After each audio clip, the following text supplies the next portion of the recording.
Controlled versus uncontrolled components. Let's start by understanding controlled and uncontrolled components. In React, form inputs can be managed in two different ways. The first approach is called controlled components. In a controlled component, the value of the input field is controlled by React state.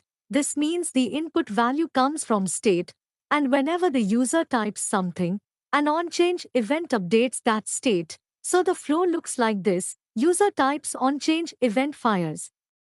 State updates UI updates. This gives React full control over the input field. Because the value is stored in state, we can easily validate it, format it, or modify it before displaying it. Controlled components are the most common approach in React forms. Now let's talk about uncontrolled components. In uncontrolled components, the input field manages its own state inside the DOM. Instead of using React state, we use something called refs to access the value when needed. Understanding the difference between these two approaches is important when working with forms in React. Form submission in React. Now let's understand form submission in React. When working with forms in traditional HTML, submitting a form reloads the page, but in React applications, we usually want to handle form submission without refreshing the page. To do this, we attach a submit handler to the form. Inside this handler, we call a method called preventDefault. This stops the browser from performing the default form submission behavior.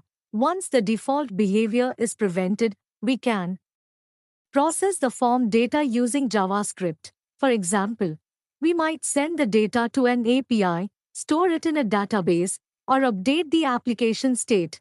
React makes it easy to handle form submission because we already have access to the form data through state.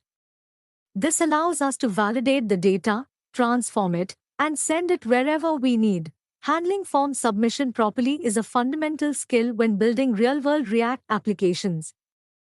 Basic form validation. Now let's talk about form validation. Form validation ensures that users enter correct and meaningful data before submitting a form. For example, an email field should contain a valid email address. A password field might require a minimum number of characters. Validation helps prevent invalid data from reaching the server. In React, basic validation can be implemented using simple conditional checks. For example, we can check whether a field is empty. If the input is invalid, we can display an error message below the field. This provides immediate feedback to the user. Validation can also be triggered during form submission. If the data does not meet the required conditions, we stop the submission process and show an error. This improves the user experience and keeps the data clean. While basic validation works well for small forms, larger applications often require more advanced validation techniques. Using React Hook Form. Now let's look at a popular library called React Hook Form. React Hook Form is designed to make working with forms much easier and more efficient. Instead of managing multiple pieces of state manually, React Hook Form handles form state internally. This reduces the amount of code we need to write.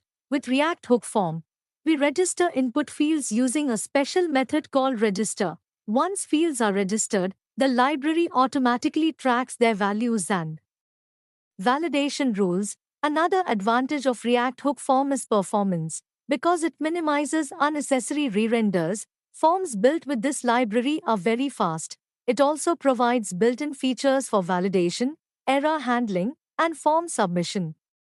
React Hook Form has become one of the most popular form libraries in the React ecosystem. Using it can greatly simplify form management in large applications.